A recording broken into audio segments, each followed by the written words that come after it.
सभी को नमस्कार। सभी का स्वागत है मेरे YouTube चैनल पे, जहाँ पर आज हम पॉलिटिकल साइंस के बारे में, उसकी मीनिंग, डेफिनेशन, नेचर क्या है, स्कोप क्या है, इसके बारे में हम बहुत ब्रीफली में समझेंगे। ब्रीफली बहुत संक्षिप्त रूप में समझेंगे कि एक्चुअल में पॉलिटिकल साइंस क्या है, मीनिंग, नेचर, स्कोप, इसके बारे में, डेफिनेशन के बारे में। तो पॉलिटिकल साइंस जो टर्म है एक्चुअली, ये रिलेट करता है पॉलिटिक्स से।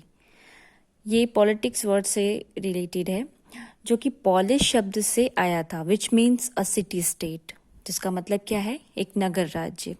और ये पॉलिश शब्द से आया है। एक्चुअल में जो पॉलिटिकल साइंस है, ये पहले पॉलिटिक्स से तक ही सीमित था, यानी कि सिर्फ उन कुछ चीज़ों के बारे में ही, कुछ एरिया, लिमिटेड एरिया के बारे में ही बात होती थी, पॉलिटिक्स के बस बारे में बात होती थी, कुछ कम क्षेत्र तक बस यह सीमित था। लेकिन जब पॉलिटिकल साइंस की बात आती है तो हम इसके बारे में देखते हैं कि ये 20th जो सेंचुरी है, यहाँ से ज़्यादा बेटर तरीके से हम इसका एक बेटर वर्जन, एक बिहेवियर जो चेंज आया था, एक व्यवहार में इनके परिवर्तन आया था, वो हमें देखने को मिलता है अलग अलग क्षेत्र में। राजनीति के क्षेत्र में फिर बातें हमें 20वीं सदी के बाद हमको 20th सेंचुरी में हमको देखने को मिलती हैं अभी। तो ये हमें सेकेंड वर्ल्ड वॉर के बाद हमें पॉलिटिकल साइंस के लिए ज़्यादा अच्छे सिस्टमेटिक तरीके से हमें स्टडी करते हुए हमें देखने को मिलता है कि उसके बाद ही बहुत तरीके से इसके बेटर वर्जन हमको देखने को मिले। क्योंकि सिर्फ जो पहले एक स्टेट, चर्च या फिर जो भी कॉन्फ्लिक्ट्स थे उस तक जो घिरा हुआ था, या कुछ ऐसे एरिया थे जो लिमिटेड थे, जिसके बारे में जो हम पॉलिटिक्स की बात कर रहे हैं, तो सिर्फ पॉलिटिक्स तक सीमित था। लेकिन अब सोशल साइंस में जब चीज़ें आ जाती हैं और पॉलिटिकल साइंस की जब बात होती है, तो इसमें बहुत सारे क्षेत्र को हम अध्ययन करते हैं। तो बेसिकली हम समझ गए ये चीज़ कि पॉलिटिकल साइंस जो टर्म है वो क्या है, पॉलिटिक्स से रिलेट करता है और पॉलिश शब्द से आया है, which means a city state. ठीक है, अब बात करते हैं कि इनके फादर कौन थे। तो जैसे कहते हैं कि हम हर एक आइडियोलॉजी के कोई जनक होते हैं, हर एक विचार के एक जनक होते हैं। तो हम देखते हैं यहाँ पे फादर ऑफ पॉलिटिकल साइंस कहा जाता है एरिस्टोटल को, यानी कि अरस्तु को। ये एक ग्रीक फिलोसोफर थे। तो अरस्तु का हम इस तौर पे जानते हैं कि एक फादर ऑफ पॉलिटिकल साइंस रहे हैं। ठीक है, इंडियन कॉन्टेक्स्ट में अगर आप देखें, इंडियन कॉन्टेक्स्ट में तो आपको मनु दिखते हैं, जिन्होंने मनुस्मृति लिखी थी। तो मनु को माना जाता है first book on Indian politics इन्होंने जो लिखी थी। तो वो इंडियन कॉन्टेक्स्ट में अगर देखें तो हम मनु को मानते हैं। वैसे ही कुछ राजनीति के क्षेत्र में अगर जो बात की, राजनीति विज्ञान के क्षेत्र में, राजनीति शास्त्र के क्षेत्र में कुछ जो बातें हुई, तो उसमें हम देखते हैं कौटिल्य का जो अर्थशास्त्र है, इसमें भी बहुत सारी बातों का उल्लेख किया हुआ है, जो कहीं ना कहीं राजनीति और राजा कैसा होना चाहिए, राज्य कैसा चलना चाहिए, इन सब सारी बातों के लिए मनुस्मृति में भी और हमारे कौटिल्य में भी ने भी इन्होंने चर्चा की है। तो ग्रीक फिलोसोफर के तौर पे देखेंगे तो हम अरस्तु को मानते हैं, और इंडियन कॉन्टेक्स्ट में हम देखते हैं तो मनु को और कौटिल्य को माना जाता है। तो अब हम बात करते हैं कि बेसिकली इसमें किन बातों के लिए चर्चा की जाती है। तो जाहिर सी बात है, हम स्टेट को देखते हैं, इसमें गवर्नमेंट की बातें करते हैं, और कुछ जैसे कि हम जो स्टडी करते हैं वो होता है स्टडी स्टेट का, गवर्नमेंट का, एक सिस्टमेटिक मैनर पे, सिस्टमेटिक तरीके से, साइंटिफिक मेथड्स के तौर पे अभी हम उसको स्टडी करते हैं। तो ये एक बेसिक हम समझ सकते हैं कि क्या होता है पॉलिटिकल साइंस। लेकिन इसको अगर सामान्य शब्दों में इसके मीनिंग को समझे तो हम इसको अलग अलग बांट कर देख सकते हैं कि जैसे राजनीति विज्ञान जो कहा जाता है हिंदी में, तो राज प्लस नीति प्लस विज्ञान के तौर पे हम देख सकते हैं। यानी कि राज का मतलब क्या होगा कि शासन से लिया जाता है, और नीति का जो अर्थ है वो व्यवस्था से लिया जाएगा, और जो विज्ञान है वो क्या है, एक क्रमबद्ध ज्ञान। यानी कि अगर हम राजनीति प्लस नीति प्लस विज्ञान अगर देखें, यानी कि शासन प्लस व्यवस्था प्लस क्रमबद्ध ज्ञान, यानी कि स्टेप बाय स्टेप जो हमें नॉलेज मिलती है किसकी, शासन और व्यवस्था की। तो अब ये कह सकते हैं कि अगर हम मीनिंग की, बेसिक मीनिंग की बात करें तो शासन करने की जो व्यवस्था है उसके क्रमबद्ध ज्ञान को ही हम राजनीति विज्ञान कह सकते हैं। और जब हम एरिस्टोटल की बात करते हैं तो उन्होंने जब बताया था कि राजनीति के क्षेत्र में या राज्य के क्षेत्र में, जो उन्होंने एक बहुत अच्छी बात कही थी, एक कोट है उनका, आप लिख सकते हैं कि he described man by a nature a political animal. He described man by nature a political animal means क्या हुआ, उन्होंने क्या बोला कि व्यक्ति को क्या उन्होंने बताया, एक पॉलिटिकल एनिमल। यानी कि उन्होंने सीधी सी बात इसमें ये बताई कि हर एक व्यक्ति को राज्य की ज़रूरत होती है और राज्य की ज़रूरत होनी ही चाहिए। तो उन्होंने बताया राज्य की ज़रूरत किन लोगों को नहीं होगी, या तो कोई दानव होगा या कोई पवित्र जो इंसान हो गया, यानी कि जो कह सकते हो आप बीस्ट या फिर एंजल, ठीक है, या तो बीस्ट होगा या तो एंजल होगा। इन दो लोगों में से किसी को हो सकता है स्टेट की जरूरत नहीं होगी, अदरवाइज क्या है, स्टेट की जरूरत हर किसी को पड़ती है। तो इससे हम समझ सकते हैं कि हमारे राजनीति विज्ञान में राज्य, शासन व्यवस्था, नीतियां, या फिर एक जो राज्य, बेसिकली तो राज्य की कितनी हमारे जो राजनीति विज्ञान में आवश्यकता होती है। तो इन्होंने सीधा यही कहा कि described man by nature a political animal बोला इन्होंने, जिसमें कहा इन्होंने कि बीस्ट और एन एनिमल, ये दो ही होंगे जिनको शायद स्टेट की जरूरत नहीं होगी, अदरवाइज सारे इंसानों को जरूरत होती है स्टेट की। ठीक है, तो एक तरीके से हम कह सकते हैं कि जो राजनीति विज्ञान की या फिर जो इन्होंने मीनिंग बताई है, सरल तौर पे यही है कि शासन करने की व्यवस्था के क्रमबद्ध ज्ञान को ही राजनीति विज्ञान कहा जाता है। अब बात करते हैं हम डेफिनेशन की। तो डेफिनेशन में भी अलग अलग तरीके से डेफिनेशन दी जाती है, 2-3 प्रकार से हम इसको बांट कर अगर देखें तो, जैसे कि हम पहले देखते हैं कि पहले बांटा जाता है ट्रेडिशनल डेफिनेशन के तौर पे देखेंगे, यानी कि डिवाइड जब किया जाता है, यानी राजनीति विज्ञान की परंपरागत परिभाषा। परंपरागत परिभाषा में क्या बोला जाता है, यानी कि traditional definition of political science में हम ये देखते हैं कि इसमें 3 तरीके से अध्ययन होता है। पहला, political science as study of state, यानी कि राज्य के अध्ययन के रूप में हम देखते हैं। फिर पॉलिटिकल स्टडी जो होती है, पॉलिटिकल साइंस की स्टडी, वो एज ए गवर्नमेंट की, मतलब गवर्नमेंट के अध्ययन के रूप में हम उसको स्टडी करते हैं। और political science as study of state and government both, यानी कि क्या होता है, राज्य और सरकार दोनों के तौर पे हम इसकी अध्ययन को करते हैं। ये ट्रेडिशनल डेफिनेशन में हमको देखने को मिलती है। तो इनकी कुछ डेफिनेशन है, जैसे हम आर.जी. गैटल को देख सकते हैं और जे.डब्ल्यू. गॉर्नर, इन दो लोगों की परिभाषाएं बहुत प्रमुख मानी जाती है। तो हम देखते हैं कि जो जे.डब्ल्यू. गॉर्नर है वो क्या कहते हैं पॉलिटिकल साइंस के बारे में।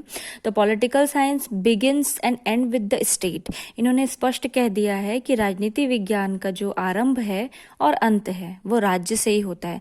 तो सीधी सी बात, आप इस चीज को ध्यान रखिए, जो बच्चे अभी फर्स्ट सेम में है, उनको बेसिक जानना बहुत ज़रूरी है। उनको समझ में नहीं आता होगा कि क्या होता है राज्य, क्या होती है राजनीति, तो हम इसके बारे में और डिटेल में बाद में पढ़ेंगे। लेकिन आप इतना समझ लीजिए कि जब राजनीति की बात आती है उसमें राज्य जुड़ा हुआ है, राज्य को हम अलग नहीं कर सकते। और चाहे वो ट्रेडिशनल अप्रोच की बात करें, ट्रेडिशनल डेफिनेशंस की बात करें, या फिर अभी की बात करें, हम राज्य को राजनीति विज्ञान से बिल्कुल भी अलग नहीं कर सकते। तो ये सभी के लिए जानना ज़रूरी है। तो इन्होंने बोला कि जो राजनीति विज्ञान का आरंभ और अंत क्या होता है, राज्य के साथ होता है। बिगिंस और एंड्स क्या होता है, राज्य के साथ होता है। और आर.जी. गैटल ने कहा है, political science as a study of state in the past, present and future and of political institutions and political theories. इन्होंने बोला राजनीति विज्ञान के अंतर्गत राज्य के अतीत, वर्तमान और भविष्य तथा राजनीतिक संगठन और राजनीति के मूल तत्वों का अध्ययन इसमें किया जाता है। तो ये ट्रेडिशनल डेफिनेशन हम देखते हैं इसमें। उसके बाद हम देखते हैं मॉडर्न डेफिनेशन भी बोला जाता है। तो मॉडर्न डेफिनेशन में भी आप ले सकते हैं, इन डेफिनेशंस में से किसी भी प्रकार के डेफिनेशंस को आप अपने अकॉर्डिंग 1 या 2 डेफिनेशन आप ले सकते हैं। लेकिन हम जब बात करते हैं जो राज्य और सरकार के अध्ययन के रूप में भी हमने जो देखा था, political science as study of state and government both के तौर पे, तो इसमें हम देखते हैं कि जो पॉल जैनेट के अकॉर्डिंग है वो क्या है, इन्होंने बताया था कि political science is concern with the foundation of the state and principle of government, यानी कि राजनीति विज्ञान राज्य की नींव और सरकार के सिद्धांतों से संबंधित है। इसमें भी स्पष्ट कहा गया कि राज्य की नींव और सरकार के सिद्धांतों से संबंधित है राजनीति विज्ञान। तो इस तरीके से हम समझ सकते हैं कि राजनीति विज्ञान में राज्य का कितना महत्व है और शासन व्यवस्था का कितना महत्व है। तो इसमें अब जैसे मॉडर्न के लिए भी जो मैंने कहा आप लोगों को 1 या 2 डेफिनेशन ही हमको एग्जाम के तौर पे मैं जैसे बता रही हूँ, आप लोग को जो पढ़ा रहे हैं हम पूरा डीपली नहीं पढ़ा रहे हैं, क्योंकि हम जितना इम्पोर्टेंट है आपके एग्जाम के पॉइंट ऑफ व्यू से अगर हम देखें तो उसमें हम कुछ चीज़ों की बात करेंगे। तो जब अगर आप मॉडर्न डेफिनेशन लिखना चाहते हैं तो आप डेविड ईस्टन का लिख सकते हैं, जिसमें कि राजनीति विज्ञान मूल्यों का सत्तात्मक आवंटन है, जिसको आप इंग्लिश में कहेंगे अथॉरिटेटिव एलोकेशन ऑफ वैल्यूज।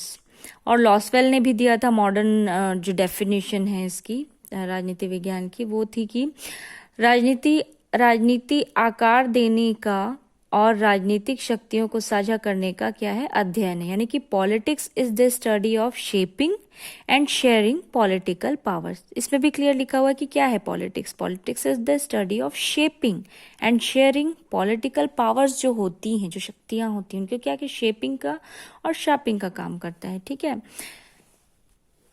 अब हम बात करते हैं नेचर की। तो nature of political science, nature of political science में हम देखते हैं कि वैसे इसमें डिफरेंट डिफरेंट व्यूज़ होते हैं नेचर के लिए कि पॉलिटिकल साइंस क्या है, इसकी प्रकृति क्या है। तो इसमें कई तरीके की बात आती है, जैसे कि पॉलिटिकल इज अ साइंस है कि क्या है, political is not a science. इसमें ये भी बातें आती हैं। ये सिस्टमैटिक जो मैनर पे एक तरीके से जो पॉलिटिकल साइंस को स्टडी किया जाता है, इसकी भी बात करते हैं इसमें हम, कि जो नेचर है वो उसकी मतलब वो प्रकृति क्या रखता है, राजनीतिक विज्ञान क्या प्रकृति रखता है। तो नेचर में हम देखते हैं कि बेसिकली मतलब इसमें दो तीन बातें आती हैं। आप देख सकते हैं कि नेचर को हम ब्रीफली ही बात कर रहे हैं, तो आप इससे समझ सकते हैं, आपको एक नॉलेज मिल जाएगा, आपको एक कॉन्सेप्ट थोड़ा क्लियर होता जाएगा। उसके हिसाब से फिर आप खुद से भी अपने पॉइंट्स बनाकर लिख सकते हैं। जैसे कि पहला पॉइंट हम देखते हैं कि it is a social science that the means that it is concerned with relations between human beings and their societies. यानी कि आप कह सकते हो कि ये क्या है, किसके किसके बीच में आप देख सकते हैं कि एक सोसाइटी जो होती है, समाज जो होता है। तो राजनीति विज्ञान में आप समाज को बिल्कुल अलग नहीं कर सकते, राज्य को अलग नहीं कर सकते। तो ये क्या है कि एक जो ह्यूमन बींग्स हैं और जो सोसाइटी के बीच में एक कह सकते हैं कि जो रिलेशन है उसको भी उसका एक प्रकृति हमको इसमें देखने को मिलता है उसके लिए। यानी कि दोनों एक दूसरे से जुड़े हुए हैं, हम दोनों को अलग नहीं कर सकते हैं।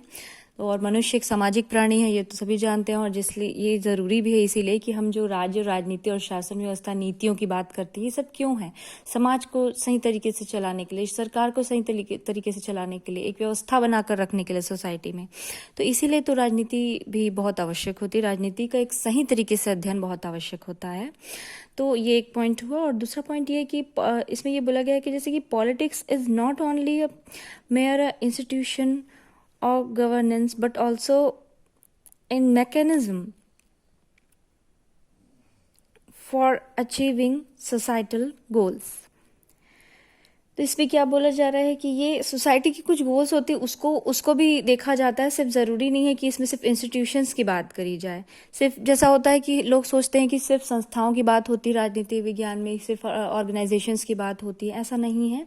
इसमें सोसाइटी की कुछ गोल्स तय किए जाते हैं, उनको अचीव करने की भी इसमें चर्चा होती है। तो एक तरीके से ये नेचर पॉलिटिकल साइंस में जो चीज़ें आती हैं वो ये भी है कि हमें सोसाइटी की जो गोल्स है कुछ निर्धारित करते हैं, हम उन्हें भी तय करके हमें उसको भी सिस्टमैटिक मैनर पे उसको चलाना हमें ज़रूरी होता है। ये राजनीति विज्ञान में बहुत आवश्यक होता है।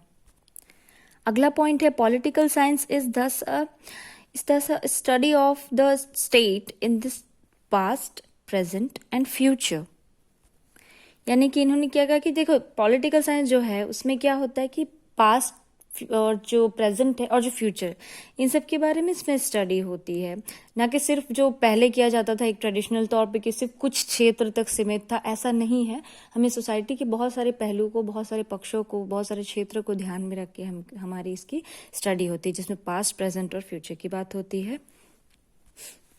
अगले पॉइंट पे बात करते हैं कि it also includes the study of political organization, political process and political functions.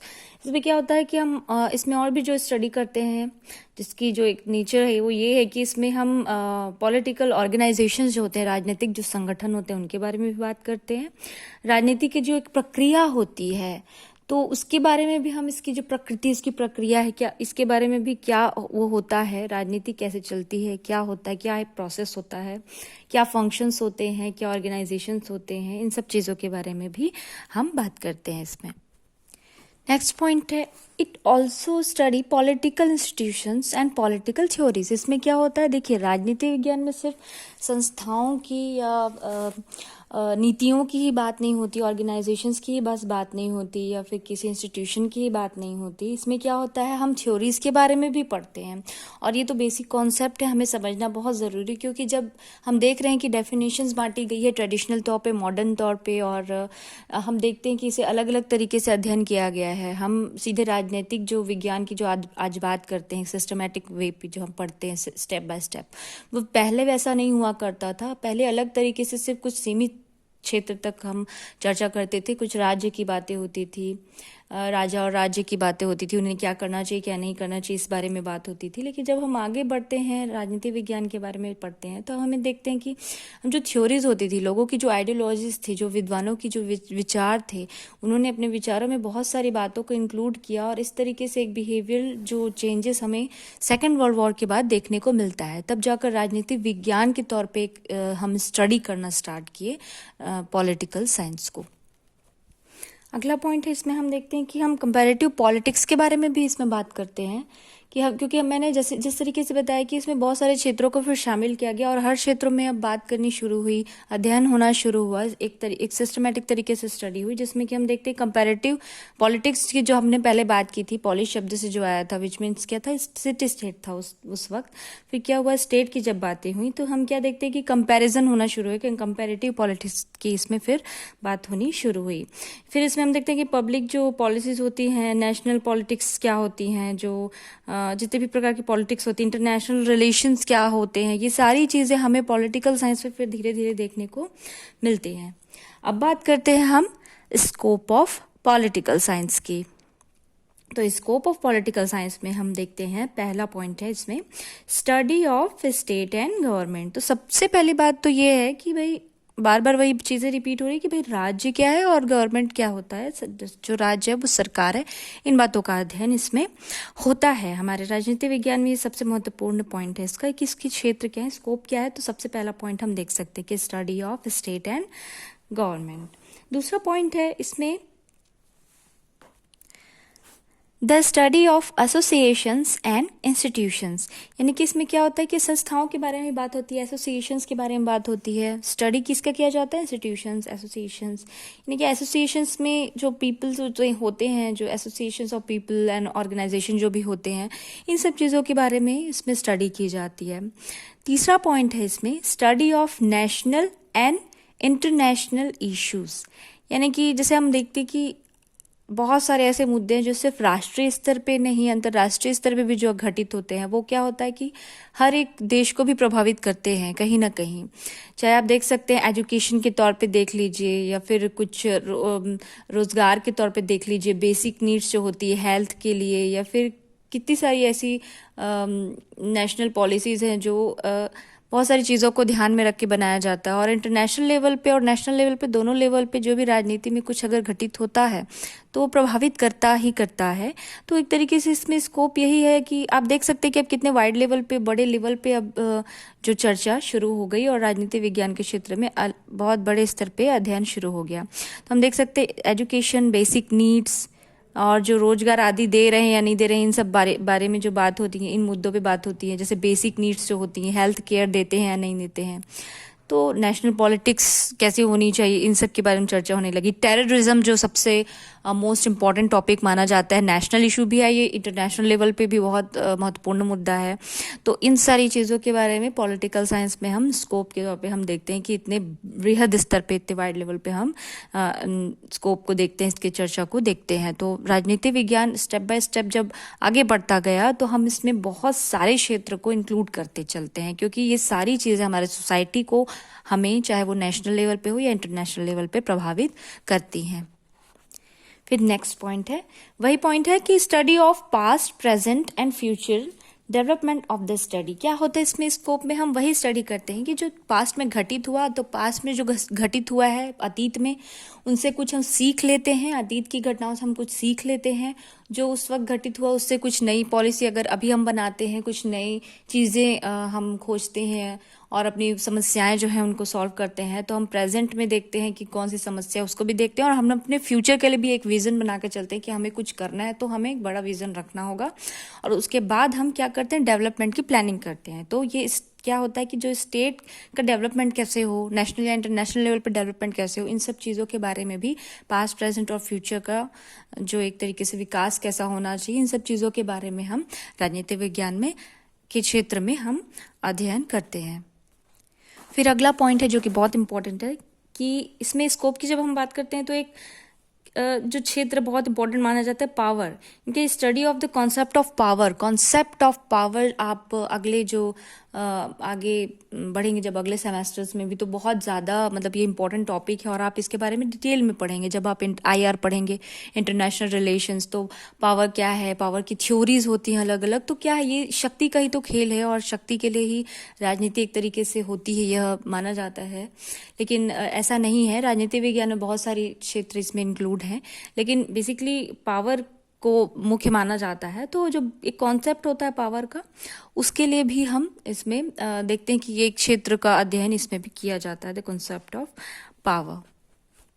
फिर नेक्स्ट पॉइंट है अ study of adjustment of individual with the state, कि जो स्टेट है और उसके साथ जो एक व्यक्तिगत तौर पे आप किस तरीके से मतलब बैलेंस करके चलते हो या मैनेज करके चलते हो, उनके साथ इंटरेक्ट करके चलते हो कुछ, क्योंकि जनता प्रमुख होती है, जनता की बातों को लेकर चलना होता है। अगर कोई भी आप नीति बनाते हैं या कुछ भी राज्य को अगर रन करना, अच्छे तरीके से चलाना है, तो ये एक सरकार की जिम्मेदारी हो जाती है कि किस तरीके की नीति बनाए जिसमें कि एक इंडिविजुअल का भी स्टेट के साथ एक जो रिलेशन है वो बैलेंस होकर चले, मैनेज होकर चले।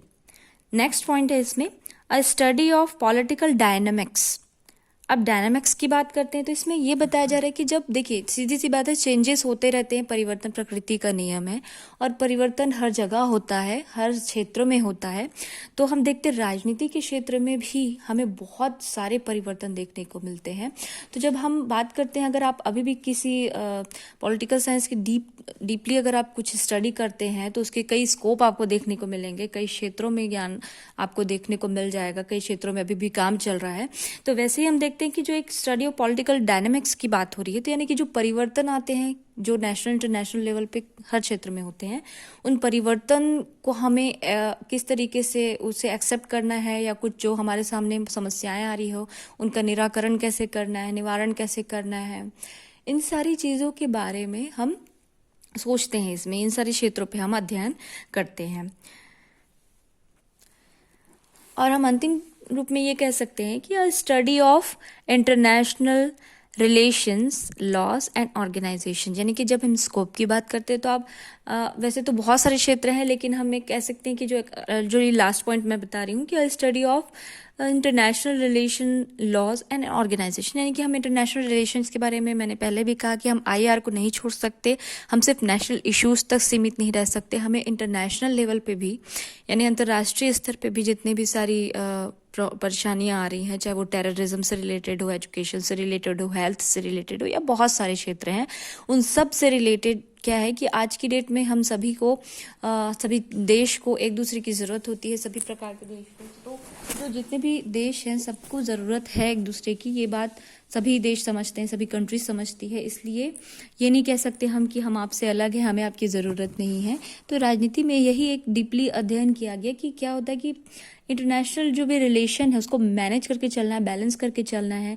जो एक लॉ होते हैं, जो एक कानून होता है नेशनल लेवल पे, इंटरनेशनल लेवल पे, हर एक देश का अलग अलग कानून होता है, लेकिन इंटरनेशनल लॉज भी होते हैं, आप लोग पढ़ेंगे इसे आगे जाकर।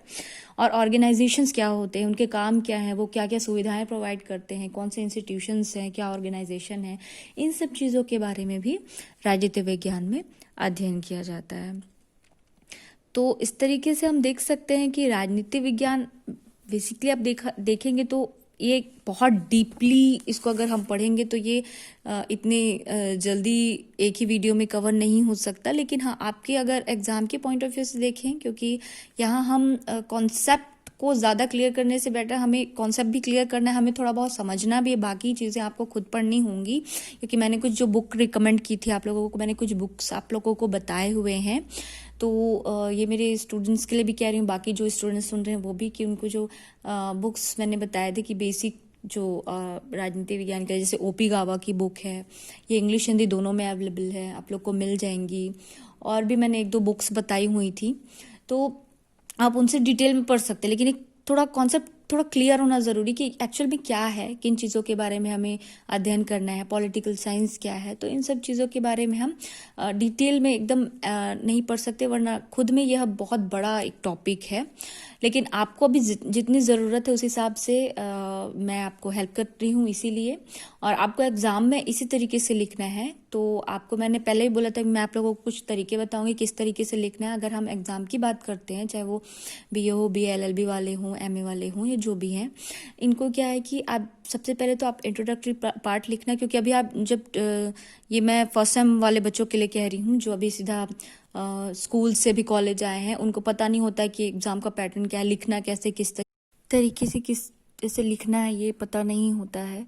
तो उनके लिए यही है कि आप सबसे पहले बहुत सिंपल सा ट्रिक है, एक तरीका है जो आप फॉलो करिए, उस पैटर्न को फॉलो करिएगा।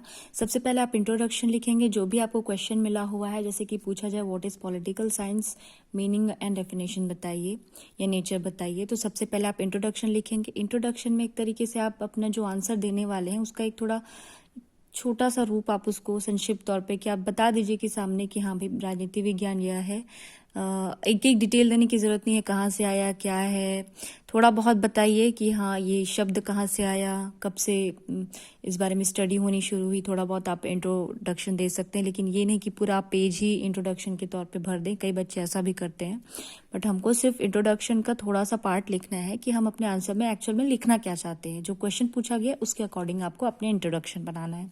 उसके बाद आप लिखेंगे मीनिंग, जो 2-3 लाइन में आप कंप्लीट कर दीजिएगा। जो भी आपकी मीनिंग है उसको आप सिंपल सरल शब्दों में अपने जैसा भी आप चाहते हैं, चाहे वो बुकिश लैंग्वेज में आप लिखना चाहते हो या खुद के लैंग्वेज में, बस एक बेसिक उसमें नॉलेज अगर है तो आप लिख लेंगे मीनिंग को।